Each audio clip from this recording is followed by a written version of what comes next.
Hello Balancers, and welcome back to another episode of the Balance Theory podcast. A very warm welcome back to all our regular balancers.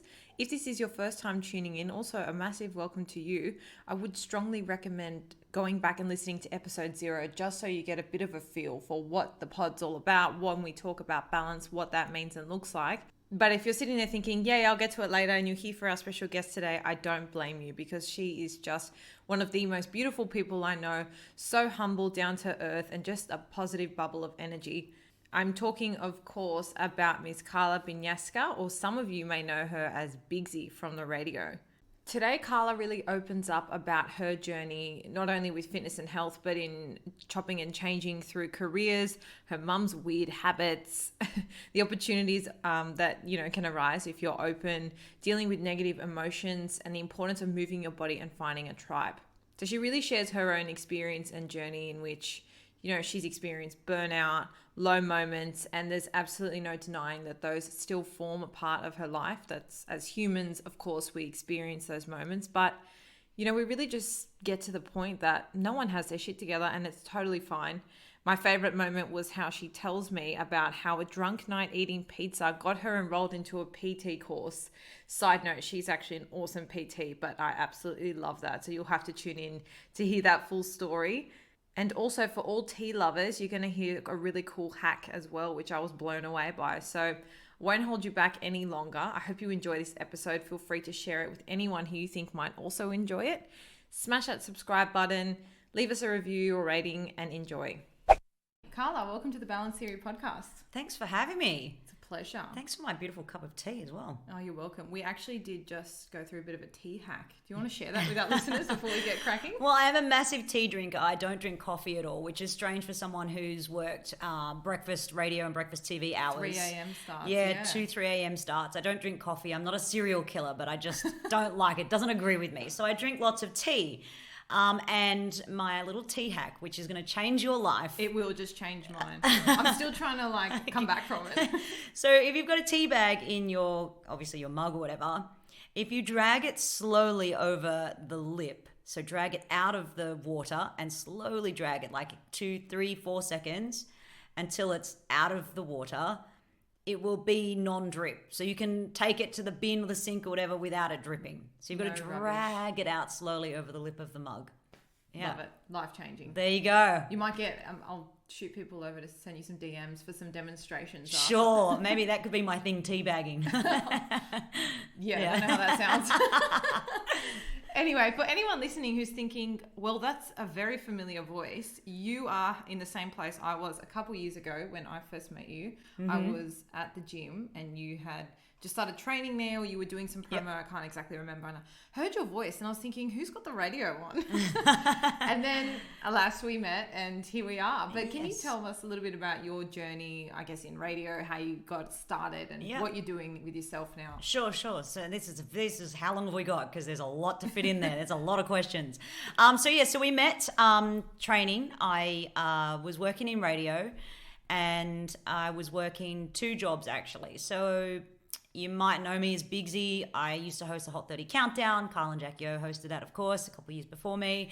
And it was the best job ever. Traveled the world, counting down backwards everyone's favorite songs every night. Job. It was great. It was one of the best jobs I've ever had. Probably the best job I ever had. And I worked with my best mate, Tim Lee. Shout out to him, who is still on radio in Melbourne.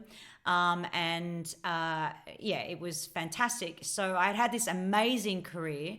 And then all of a sudden overnight, it just changed because media, a little subjective, and my boss decided that I was no longer the flavour of the month, and got a hot young blonde thing in who's actually older than me, and I lost my job because I was too old apparently, which I wasn't, because here I am 11 years later and still feel the same. Still flying on the radio. Yeah. So circumstances changed. A few years went by. I hadn't really found that job that I'd loved. I'd gone and done breakfast radio in Canberra, which was amazing. Again, it was, about me being on air, and similar to you, Erica, about, sharing stories, and you love that interpersonal connection. That's what I love about radio, being able to share stories and have a bit of a laugh and obviously give breaking news and all those sorts of things. There's all those elements that make up how great radio is as a broadcast medium. So did that in Canberra, but it's freaking cold down there. And so I was on the move again after a few years. And then I found myself back in Sydney. Sydney's home for me. Yeah. And I really wasn't sure what I could do and what I had to offer. I was really quite lost. So you'd always done radio, like up until that point? No, so in between I'd done PR and worked in marketing. And always in media communication. Yeah. Talking's very natural for me. Connecting, communicating with people is pretty easy.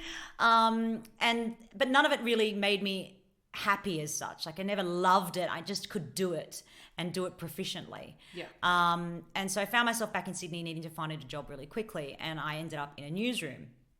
I'm not a journalist, but not to diminish what journalists do, because I actually think they're really hard workers and don't get paid enough. But it just wasn't for me. I don't like the churn and burn of a news cycle. If you have anything to do with writing news and presenting news and things, it's actually quite a skill. And I recognize it wasn't really for me, but it was a job I found myself in for a couple of years. And like I said, it didn't pay very well. So I was bookending my 4 a.m. to 12 p.m. days doing news with a full-time 12 till 8, 9, 10 o'clock in the night PR job. And I was completely burnt out. So when we met, I was at that stage. I was really overweight. I hadn't been to the gym in like 2 years properly. Like I owned a gym membership, but I never went. I felt like it was enough that I had it in my, wallet. I feel like so many of us have been there before. You just have it. It feels good to have it. You can go whenever, but you'll never make the commitment to sack it just because.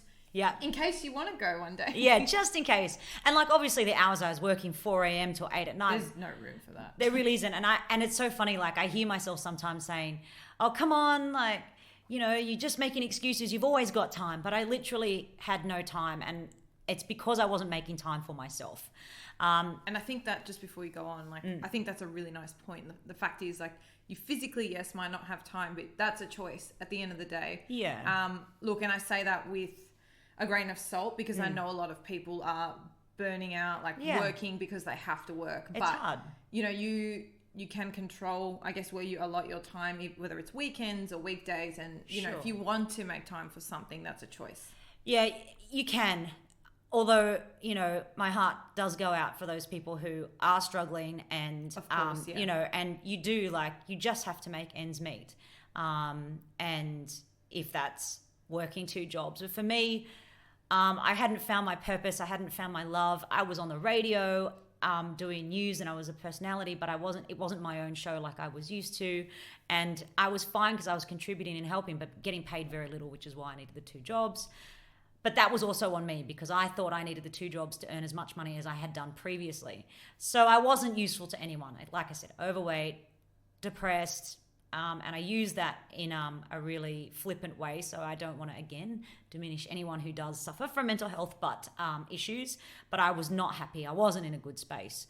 And I sought help. And one of those things was going to the gym. And so a colleague that I worked with at the radio station said, oh, you should come and try F45, which is where I met you. And I haven't looked back. Well, you're still there, so that's a good sign. I'm still there, yeah. Can't get rid of me. And I guess in doing that, in moving my body and finding something that, like finding a tribe, finding a community there, it actually let me let go of a few things to the point where I found a new job within radio. And I guess timing is everything. Timing is, opportunity and experience and all of that kismet lining up. But I honestly feel like once I let go of all the things that I didn't need to and realize that I would be okay, I wouldn't be able to go and do certain things. I wouldn't be able to eat out as much or go on holidays or whatever. If I just let go and just did one thing really well, then an opportunity actually did come up and I ended up, earning great money. And not that it's about money, but I didn't have to work 2 jobs then. I could just work the one job and focus on that. Well, in hindsight, you weren't really, because you were splitting 50-50%. I wasn't effective. And you can't be 100% in anything. No. So sometimes you do need to have that moment where you just think like, there probably is another way, or there can be another way. It's just being open to the opportunity when it presents itself. But when you're desperate and when you're pushed into a corner, you'll do anything. I'm a bit of a fighter and I'm probably a bit resilient in that way. And I just thought that's what I had to do. But in letting go, I found a great community in fitness, and I found a job that I actually really loved and did really well at. And yeah, I found myself again, I guess, through that, as hippy dippy as that might sound. No, that's so nice. But on that point, so you said like in letting go, that's how you kind of had this pivot and shift. Yeah. What for you helped? So you said you obviously sought some sort of professional help in that. But were there other things that you can recall, or that I guess maybe were an active inclusion in your life that helped you make that shift? I definitely think exercise was huge. Yeah. A huge motivator, because I was moving myself. I was expending energy that I had in me. Like I said, I was overweight. It helps to clear brain fog for me. Like it helps give me a bit of clarity, or just lets me blow off steam. Yeah. Like nothing greater than a great kickboxing or boxing session, or let it out. Yeah. And I've never been really I'm not really a runner. I'm not really built for that. Pretty solid to the ground. So I need to find things that, I can move. Keep you in your spot. Yeah, exactly. So yeah, I think a huge part of that was, just getting that health and well-being, and then also finding, a lot of, businesses, a lot of organizations, good ones at least, will have an EAP, so an employee assistance program in place, where you can outreach counselors or therapists that will help you through a tough spot, which is what I did, because I just was really unhappy at work, knowing that I had all this experience and all this knowledge, and I wasn't using any of it, and I was just stuck in a rut in so many ways. I mean, I don't think that's an uncommon experience, and I think it's a nice story to share, because I think for a lot of people, they might be in that position, they think they're unhappy, and they almost feel defeated, like I just can't do anything about it. Sure. But I think it's a really admirable thing to acknowledge that despite your situation, and make a shift. Like it's a big, it's a scary thing, like to think sometimes I've got to jump ship, or I've got to just change what's comfortable and what I'm used to. The thing with that is, I guess, there had been so many times where I've just gone, universe, catch me, and universe was looking the other way. And I have spectacularly fallen. But, in those things are lessons, but there's only so many times you can do that. And I guess the important thing there is, if you're not working for an organization or a business that does have that EAP outreach, those employee assistance programs, we have great mental health programs through your GP, through a medical center, where you can, put it through on Medicare, and that's you're allowed those sessions as part you're of entitled to them. Public health system. And I would say that I'd always been quite strong. Not physically, but mentally. I'd been through a lot growing up, and I'd just always dealt with things myself. And I just found myself, I guess, in sort of like my early to mid 30s, no longer having the tools that I needed, no longer knowing how to put things back together. And I guess I was lucky in a sense that I had people that pointed me in that direction, because maybe there's a bit of stigma attached to going and getting help, whether it's from a psychiatrist, psychologist, a counselor, a therapist, whoever it is that you need to talk to. But there's only so much that you can talk to with a friend or a loved one or a family member, because they may not be objective, or they're too close to it, or whatever.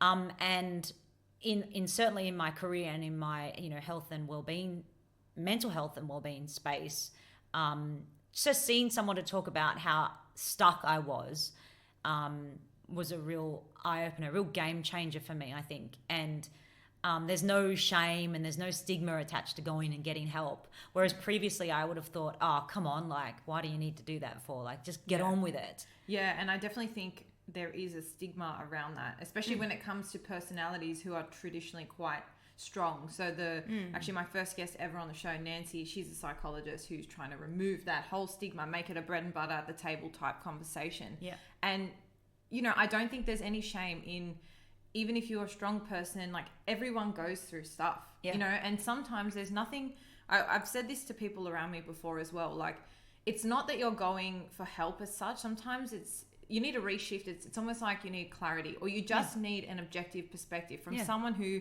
hasn't heard you bitching about X, Y, and Z for so long that they've kind of adopted your like your opinion on it anyway. It's just a refreshing kind of opinion. Yeah. And you can just be like, oh, I didn't actually think of it that way because they've got no emotion attached to the situation. So sometimes it's quite eye-opening. So I definitely agree there. It's a nice point.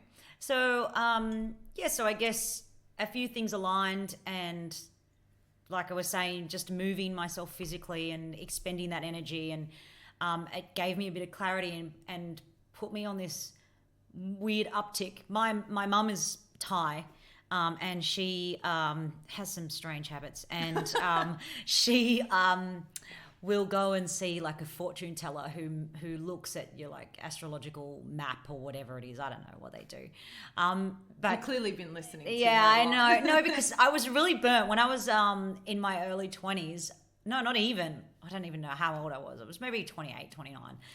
I'd gone to see, like, I was in Bangkok visiting mum, and she's like, you've got to come and see him. You've got to come and see him.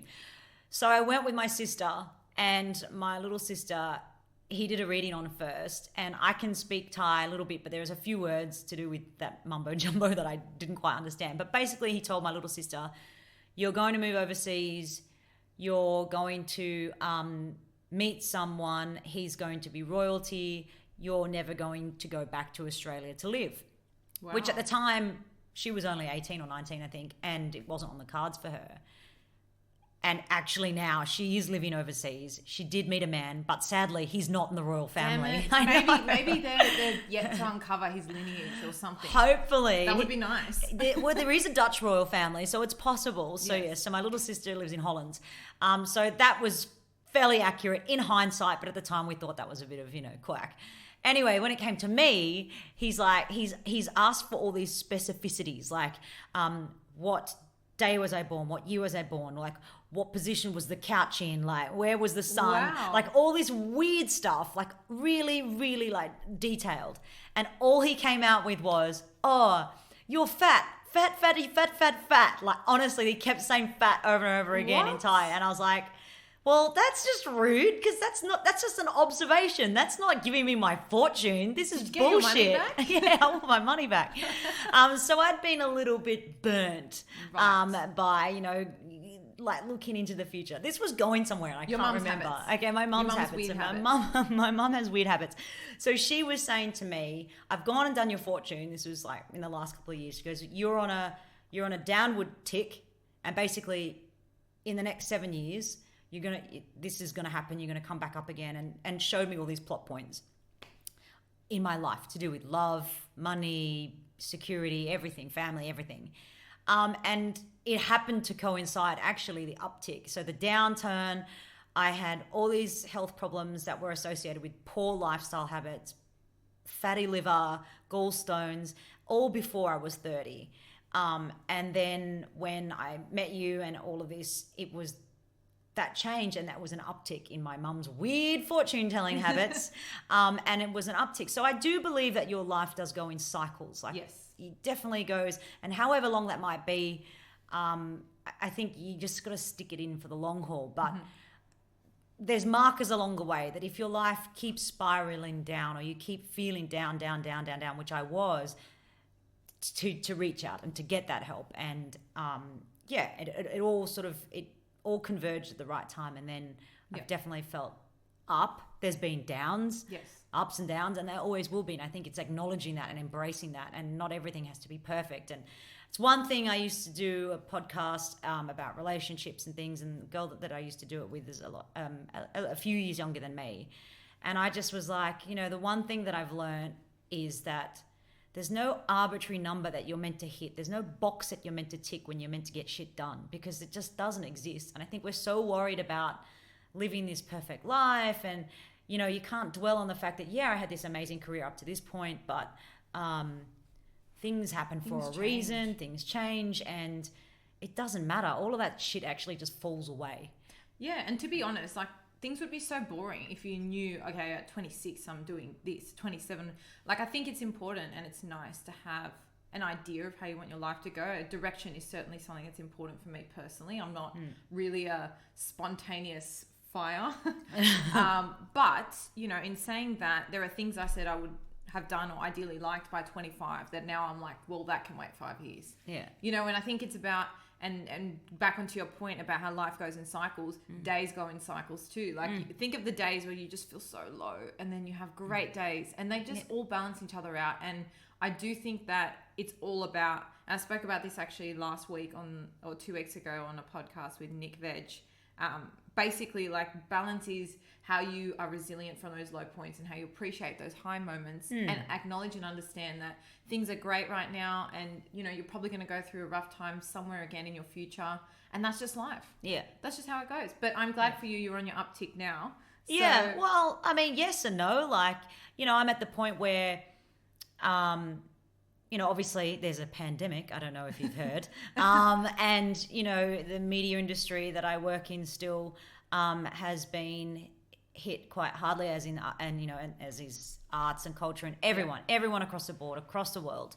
But, you know, for me personally, there's a definite glut. There's a pool of amazingly talented people that are now without their jobs, competing for very few positions. So for me, like, I'm freelancing at the moment and it's great. I've learned new skills and that's what keeps me interested in something, but there's no guarantee of work. So not having that security, I'm usually okay with, but the current climate changes that somewhat. But also, like, I'm a bit spontaneous. I've never really had direction. I've just gone with the flow and I've just rolled with the punches. Well, that wouldn't have been a bad attitude to have this year now. But you're, I'll throw it in before you kind of tell everyone yourself. No, that's so all right. So you ended up studying your PT course and working at the gym. Yeah. So talk to me a little bit about that transition, like why you felt compelled to kind of do something a little bit different, or whether it's on the side, or you know, just talk me through that journey. Well, I got out of the rut. I'd opened up my life and career, I guess, professionally to possibilities, and something came along that was great for me, and I knew that it was only a maternity leave cover role and that it would only go for 12 months. And it was amazing. I was the executive producer for Jonesy and Amanda, who in Sydney are on WSFM. If you listen to the radio, I don't know if anyone listens to radio anymore, but you should. And it was an amazing job because even though I'm a broadcaster and I wasn't on air at the time, I was learning from some of the greatest broadcasters in this country. And Amanda Keller is an amazing human being and was such a joy and a privilege to work with. And she is incredible. And so if I'm contributing and I'm learning, I'm growing and I'm okay. I'm not frustrated. I don't get that feeling of, fuck, I could do this job so much better than you. Yeah. Because I'm with people that appreciate me, acknowledge me, and I'm learning from. Right. Huge for me, whatever job I do.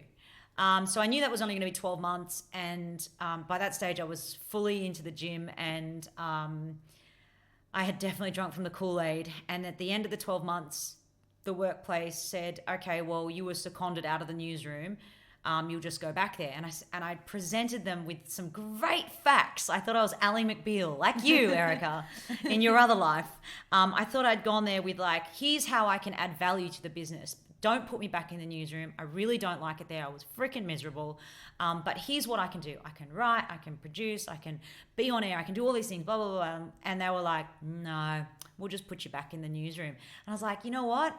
You can stick your shit job, because I can do so much more than that. And I know I'm worth more than that. And I needed to cut the ties. Like, I needed to cut the cord, because it would have just been the easiest option to go back there. Yeah. And they were hugely supportive and it was great. But, you know, the girl came back from mat leave and there just wasn't an opportunity within that show anymore. And I was like, I need to go. I need to go. Right. Yeah. I need to find what it is that I love. And it was at that point I was like, screw you, media. I'm going to start my journey on health and fitness, and was drunk eating pizza. And love stories that start like that. and literally signed up over the phone with my credit card into a PT course. So I started studying my Cert 3 and Cert 4 off the back of, screw you, media. I don't want to do a job that I'm going to be unhappy with, I know, in the next 2-3 months, and I'll be useless to everyone. Yeah. So that's how it started. And then 2 days later, I got a job offer to go back into media working talkback, so completely different. So I went from FM, commercial radio, on air, talking about Kim Kardashian's booty and like the latest Katy Perry song, to working with Jones and Amanda, which was a slightly older audience, and it was great, to talkback radio, which I just thought, I'm not dead yet. Why am I going over to AM? Like, this is like where old people live. Like, this is awful. But I'll take it because they're offering me really good money, and I guess I'm not doing anything for 4 weeks. At that stage, it was just 4 weeks over summer. So I was like, well, I can do that and study at the same time. And then 4 weeks turned into, can you stay on? And I actually felt really valued, and I was learning. Again, I was learning in something that was completely different. And I, 4 weeks ended up being 2 and a bit years. Wow. And went through a change of being traditional talkback about lifestyle into a sports station, which I never thought I would do, because I love sports, certain sports, but I had never thought you'd work in it. I never dreamt of being a sports broadcaster. But then there I was. And so still studied at the same time and still found a balance. So I was working breakfast radio hours. So again, getting up at 2:30, 3 o'clock in the morning, doing a job that I actually felt valued in. And there were awful moments, and it was the people that mainly made it awful. But other people made it great as well. So there was a balance within there. But then I was able to go and still have a life afterwards and still study and still work at the gym. And that was my passion. I think the health and fitness side of things was me actually feeling like I was contributing meaningfully to something. Yeah, whereas the media side, don't get me wrong, I sold my soul a long time ago, and I really have no problem with what I've done and who I am.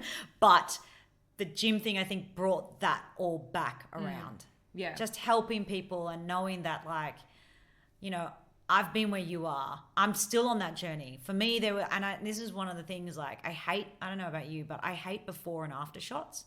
Because for me, before shots are really good because they help you stay accountable and show you, actually, unless you have severe body dysmorphia, actually show you what you look like. Hopefully with some coaching, the right people around you, you can see what you want to achieve, where you want to go from where you start. Yes. But an after shot, to me, there's a real finality to that. And for me, there's no after, because otherwise the journey would be over. Yeah, that's a nice point, actually. And just having like micro reflected on my own kind of experience. I mean, I've done before and after shots. And I've spoken about this previously, so sorry to anyone who's like rolling their eyes thinking, sorry. No again. But I had a period where I was doing the body fat scans, and I thought, this is the scan. I've got the best energy. I feel like I look my best, all this stuff. And it was like the worst result I had received. Whereas if I look back in the past when I've had before and after shots, and I can see like a clear difference, I wasn't like feeling great energy. I didn't have a great relationship with my food, all these things. So there's only so much, a photo tracks your, I guess, physical progress, but you have to be clear in remembering that's all it is. Yeah. And like, I love that point that you said, there's no finality in it. Yeah.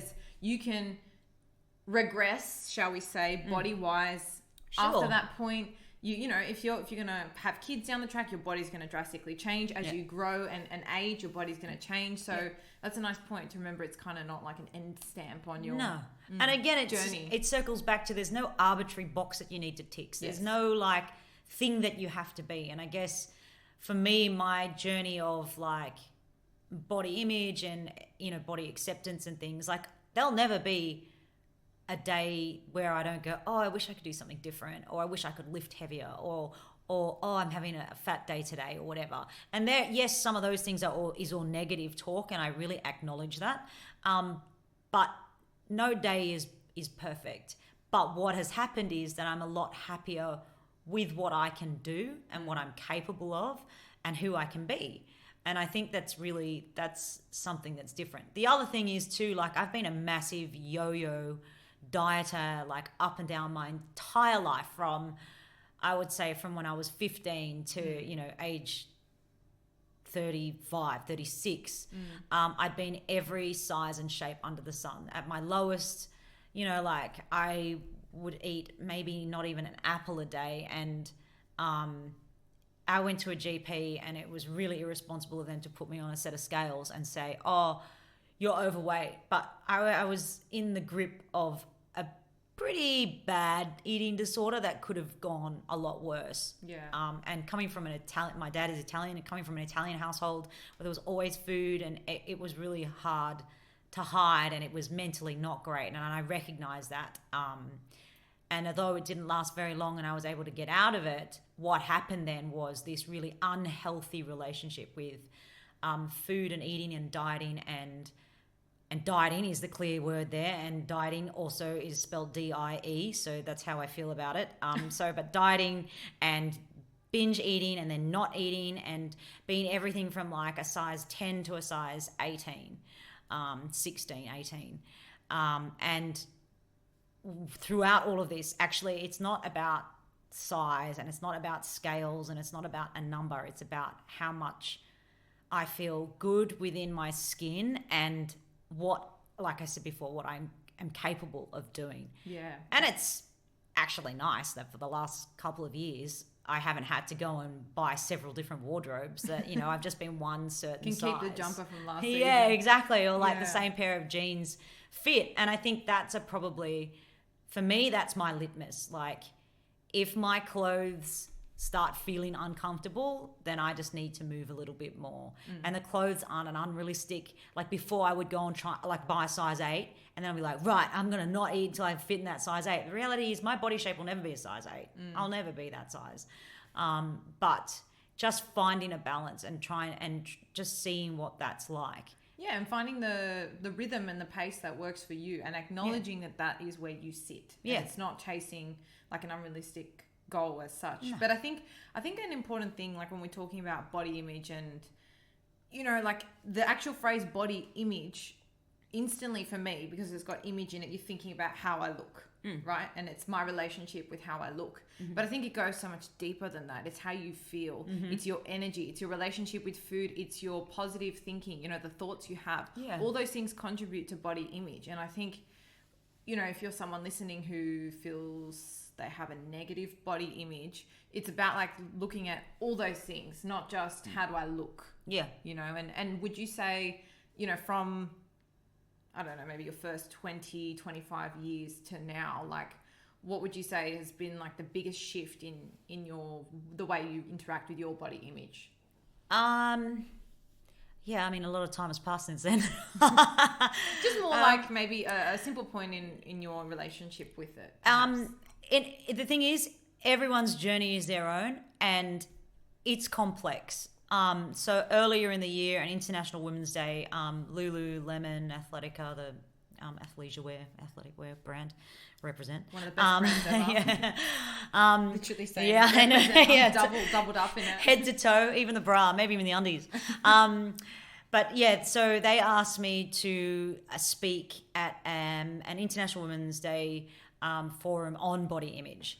And it's funny because I hadn't really given it much thought, other than I knew that, you know, that negative thoughts did swirl around. There was a lot of negative talk, that I had never fully accepted who I am, and it's taken me, and it's been a journey, it's taken me a while, and all these cliches and all these things. But the one thing that stuck out in my mind was whenever I would, so I had a fairly destructive stepmother growing up, and she was pretty awful. She's a pretty waste of human space. And that's putting it delicately. But she's the mother of my little sister, and if it wasn't for her, then I wouldn't have had my little sister. So shout out to Alex. But yeah, so she was awful in a sense that she had terrible negative body image and shamed us all. And I know like body shaming is a big freaking thing of the last couple of years, but it does exist. And I guess I grew up in a different era, and she grew up in a different era as well. And I know I try and put it into perspective, and it's all relative, but you know, she would say, oh, you little chubby. And I think she would say that because she knew that I wasn't her kid. But I don't think she actually realized the full implications of what that might be like and how impactful that is on a kid growing up. Yeah, and carry it through to adulthood. Yeah, and I guess I never really, I couldn't give a shit about what she said, because in my head I was thinking, well, you couldn't hate me more than I hate myself. And that's an awful statement. Yeah. But actually, if I you've got to flip it the other way. You couldn't love me more than I love myself. And again, it sounds really like stupid, but for so long I'd been in that real hateful, walled up place where you can't hate me more than I hate myself. So you cannot touch me. Like, you cannot touch me with all your hate because it's already all there. And so it's like, I'm just the way I am and I just have to accept this. Well, actually, you're not. You're so much more than what you think you are capable of, and physically and mentally. And so, and it's not that I put walls up emotionally or anything like that on purpose, but I just, if, I couldn't let anyone hurt me any more than I already had been, or that I could do it to myself. So it's easy to get in a rut like that, and it's easy to stay that way. So the difference between then and now, I think I'm probably in the best shape I've ever been. And I'm not booking my next modeling assignment, next week. I'm no oil painting, but I'm okay with that. Like, I'm all right with that. And I think that's time and perspective and not giving a shit. Like, no one's like looking at me. And I think, from a personal, like being a PT, from a coach's perspective, from where I'm at, where I connect with people is that I can fully empathize. So I hate when I go to a gym and I've got some 21-year-old who's like naturally athletically gifted, who's been that way their entire life and has, lived, not that half as long as me. Totally fine. And it takes all kinds of walks of life. But where I connect with people is like, I get it. Like, I've been there. Like, I've pushed 25 kilos heavier than I am now, and not pushed as in a sled or a dumbbell or a barbell or whatever. Pushed in my body, like on my person, had 25 extra kilos of just weight of so much kind, not just fat, but just emotional weight and everything else. So like letting that go and just being okay with what it is and being that way, I think is the difference between where I was when I was in my 20s, where I thought I had to look a certain way and I would stop eating and I would go crazy at the gym and then spiral the other way and just be, gain weight again and just never having consistency. Yeah, and I think a couple like great morsels in that. One thing I love, which I would say probably sums up your whole shift, is you went from you can't hate me more than I hate myself to you can't love me more than I love myself. And that's such a simple, like, just sub out the words, but that just changes how you honor and respect your body and how you perceive, others doing the same towards you. Yeah. And it's, in a way, like, I think we get so consumed with what other people think. And really, nobody gives a shit. No one cares. Like, really, like, yes, okay, you have your loved ones who care for you and stuff. But in terms of, like, the things you think that people care about, no one cares. Like, I remember when I walked, like, I left group training and sort of started my own in the gym. I'd get, like, stressed out. Like, are people watching me? Do they think I'm not doing it right? Like, are they just even, like, checking me out? I'd get uncomfortable. And then you realize everyone's just doing their own thing. Like, no one cares about you in the same space as them. Like, you just got to do what fills you up, what makes you comfortable, and just let go. Like, it totally is about that. But it's so hard. Like, that's really hard. Oh, yeah, it's not like tick done, said it. There will be days that I don't feel that way and I am down on myself, or I'm bloating or or bloated. And not every day is perfect, but it's okay. Yeah. As long as you don't let that negative talk bring you down. And also don't surround yourself with assholes that think that way that about fuel you. It. Yeah. Yes. And that's another weird thing, like growing older because I'm really old. Can't see any grays yet. I'm a natural blonde. No, like just a bit of perspective, I guess. Having the people in your life that add value and that you can contribute to, and letting go of the ones that don't. I think it's a really strange thing. I've had to break up with friends. Yes, it's so odd. It's a weird thing, but you just realize that they're not part of your journey anymore, and you weren't doing anything for them and they weren't doing anything for you, and it's okay. It's so fine. I hate this, I've been there and seen people around me. It's like, well, you just, when you ask yourself, why are you friends? It's like, well, because we've been friends for so long. Who cares? And it's like, you know what? We're no longer serving each other and it's cool. Yeah. Like toxic people as well. Like you end up just becoming toxic. Not because they're a toxic person, but because the relationship is not conducive to your journey or whatever it is. It's just not adding value, Yeah, and but you're not enriching each other in whatever way. Yeah, it's a tough pill to swallow. But it's shit. Because your friends are meant to be there throughout thick and thin, and you know, like I'm a very loyal person, I would say, and it's a strange thing as an adult to go through, and in your 20s, and because you know you're meant to have friends forever. Yeah, exactly. BFF.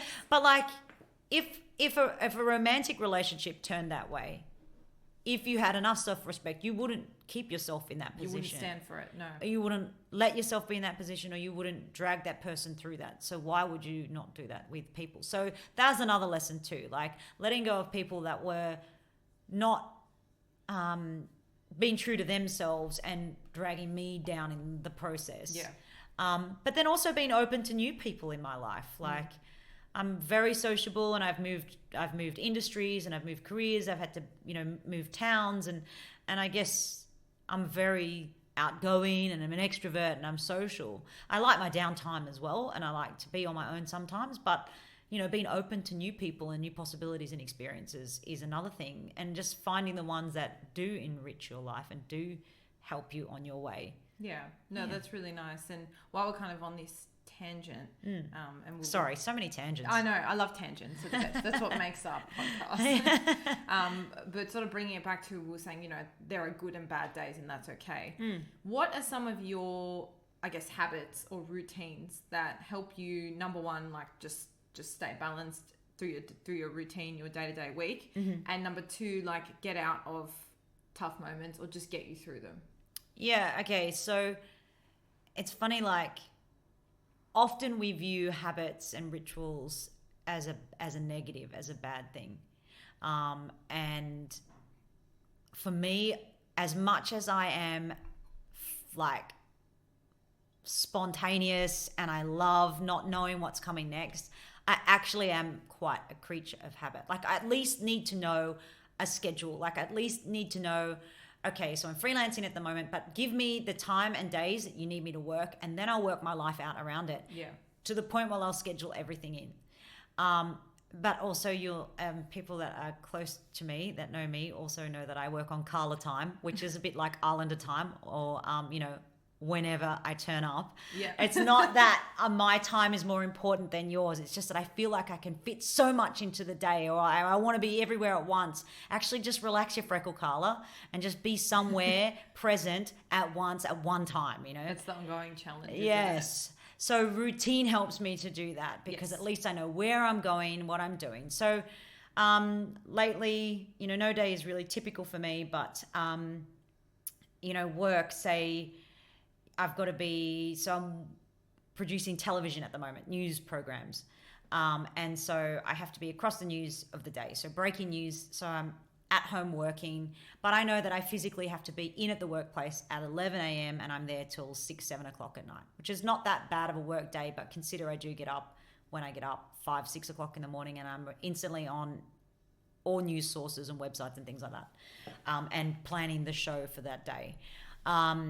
But in that time, I'll make sure that I exercise, that I've gone to at least train at least 4 times a week, 5 times a week. The other thing is too, I can't flog my body anymore. So with group training and HIIT training specifically, I really fell into a dangerous cycle of it was probably a bit psychological more than anything else, because I'm so super competitive. And I just kept flogging myself to the point where I ended up, I got a back injury not as a direct result of training, but as a direct result of improper usage of my hip. Yeah. And I suppose like when you are in that environment, you know, everyone's just pumping each other up, Yeah. and it's about You get getting caught as up in many it. reps. You do Yeah. forget the basics of movement, the basics Correct. of mobility, and sometimes you just got to strip it back and Yeah. one step at a time. Which is where your partner is gleefully rubbing his hands because he sees broken people like me all the time, I'm sure. Keep going to HIIT training. Keep doing those box jumps. But it's taken me like 18 months to come back from a pretty bad back injury and rehabbing and finding a balance. Again, a balance within training. So we talk about balance. It's amazing. This is a great podcast. But balance within. So for me, it's about doing rehab Pilates, slowing down, knowing that I can't keep up with a 20-year-old anymore, and that's fine.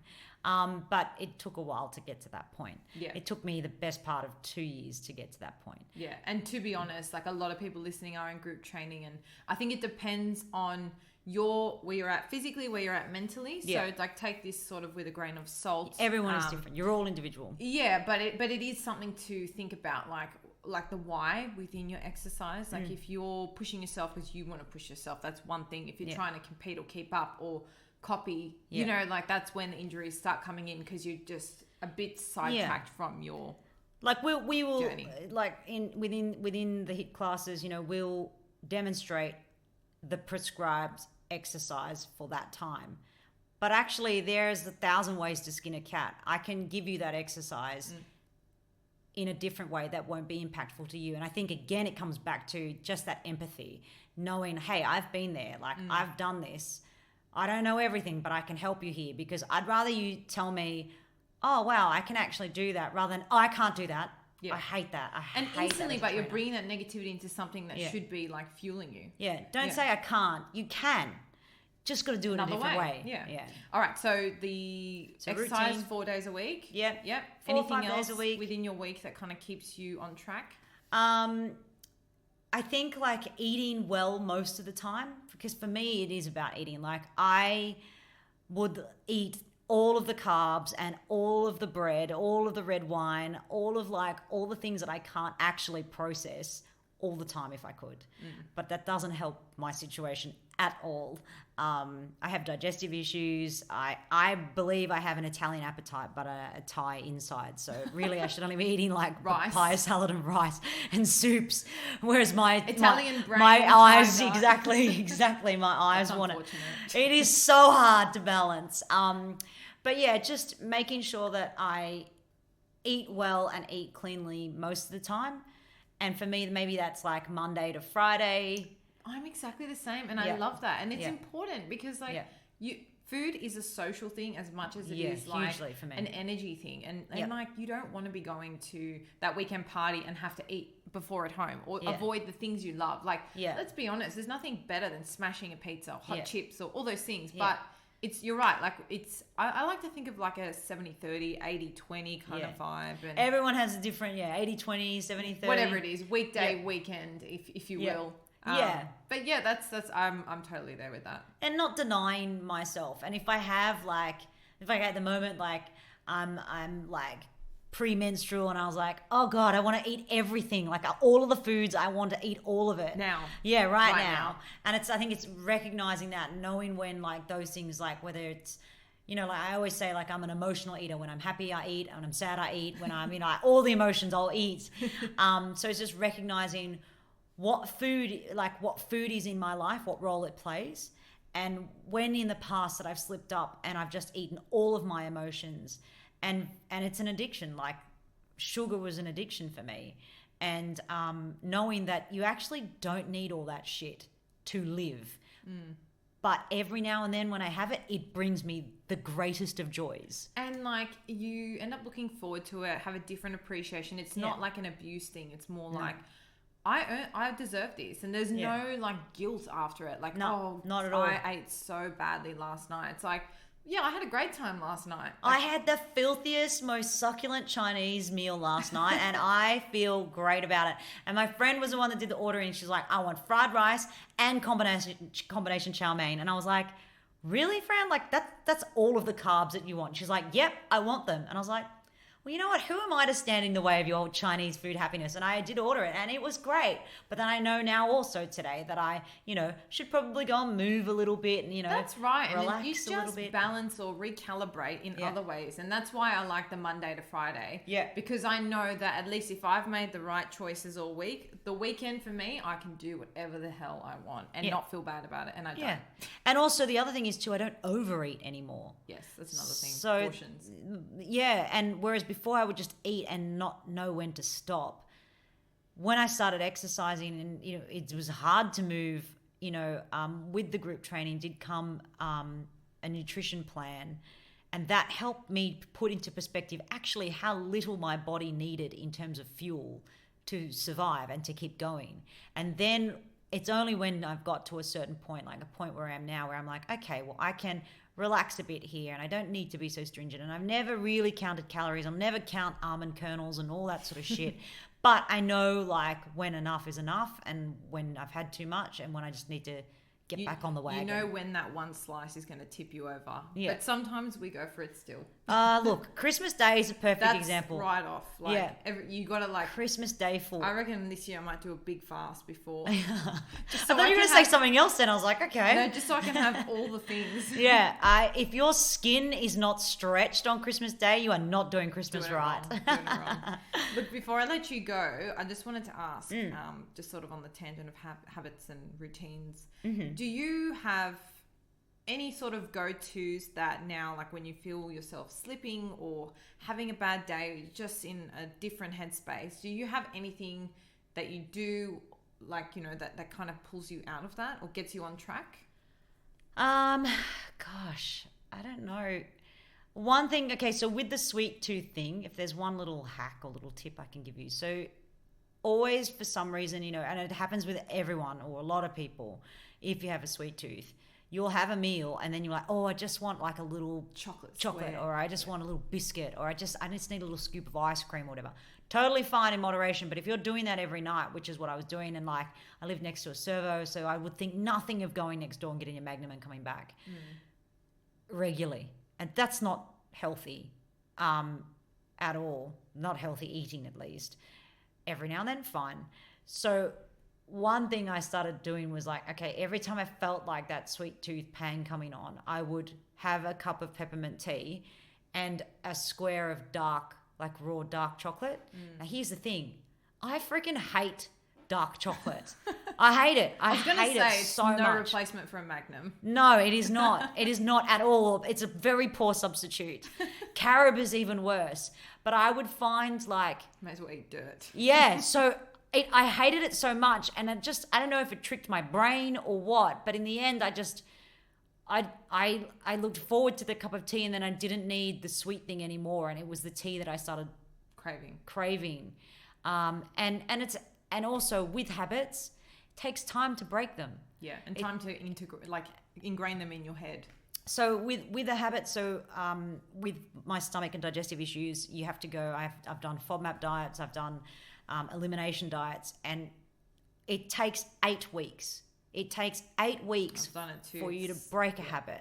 So if you think, if you're listening and thinking, I'm one of those yo-yo dieters. I try one. I'm on it every 2 weeks. Well, that's your problem. Actually, you need to last at least 2 months.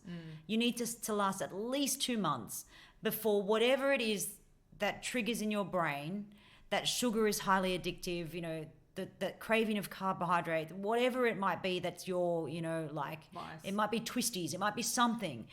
Whatever it is, you have to live without it for at least 8 weeks before it makes any meaningful difference. So for me, it was like breaking that habit. So having a dark chocolate square with peppermint tea. Now I don't mind dark chocolate. But like it doesn't, I don't like, but I don't like chocolate. So that was never my Achilles heel. It was more like portion sizing, not moving my body at all. So complete sedentary lifestyle and just being miserable as fuck. Excuse my language, but like, you know, and I don't have everything sorted, and it's okay. Yeah. And I don't know where I'm going or what I'm doing most of the time, and that's also okay. And no one does. No. Really. Everyone's on their own journey. Everyone's working it out. But to be honest, like when I think of happy people, you really are, like, you do spring to mind. You're always like, no, whether you front it when you're having a bad day, or I don't know what it is, but you have this beautiful energy about you. Like, you really draw people, and, you know, you empathize, and you're very easy to resonate with. So thanks, I'm Erica. glad I met you at this point in your life when, you know, you have... When I wasn't an asshole? No. Or when I was down and I'm on my way up? You bought in when the stocks were low. Is that what you're saying? I've made on my investment. Yeah. No, well, you can bank on it. You know, now you're open to things that I feel like you can help so many people. Just by sharing your story and your personality, you're at a point where that is shared with others. And then, you know, caveat, I didn't know you before. And I'm not Yeah. saying you were some horrible monster back then. It's just, the person I know now is someone who literally springs to mind when I think of like a happy soul. Aww. So, That's yeah, very kind. that's I think what you're doing and giving back is an amazing thing. And you're a very accomplished woman. Like, you know, like you have achieved a lot and you've sacrificed a lot. And you've, you know, from the outset, you look like you got your shit together. And that this is a one thing that I will stress.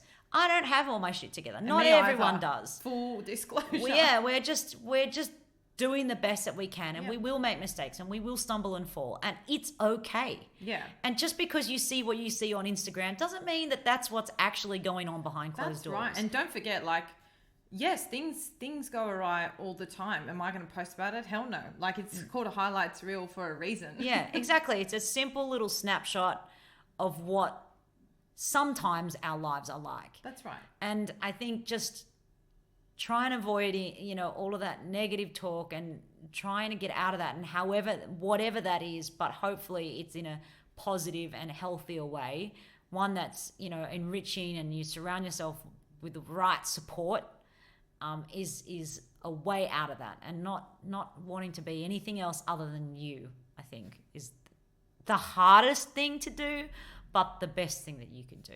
I agree, and I think that's a beautiful spot to leave it on. So I want to thank you so much for your time. I know you're a busy woman. No, but I'm late for something already. I appreciate you squeezing me into your Carla time. Yeah, you're welcome. And if people want to reach out to you or connect, you know, what's the best way they can do so? So you can catch me on the Not Here to Make Friends podcast at news.com.au. That's really just about reality television. So if you want my take on pop culture and entertainment, that's where you can find me there. No doubt that will be extremely interesting. It's escapism at its greatest. I'm on Insta at Carla Bignasca or Carla Bignasca. I'll put links below so people don't have to decipher that. Yeah, exactly. Thank you. That would be great. Or I'm on Today Extra every Wednesday. Perfect. At about 10 o'clock. Yes. Thank you so much, and I can't wait to chat again. Thanks for having me. No drama. And that's a wrap for this week, Balancers. Thank you so much for tuning in. I hope you found this episode useful to some degree in either steering or determining your definition of balance today. As always, the biggest compliment for us is if you share this episode with someone who you feel might need it, or if you're on Spotify, you can click follow, or on Apple Podcasts, you can leave a rating or review.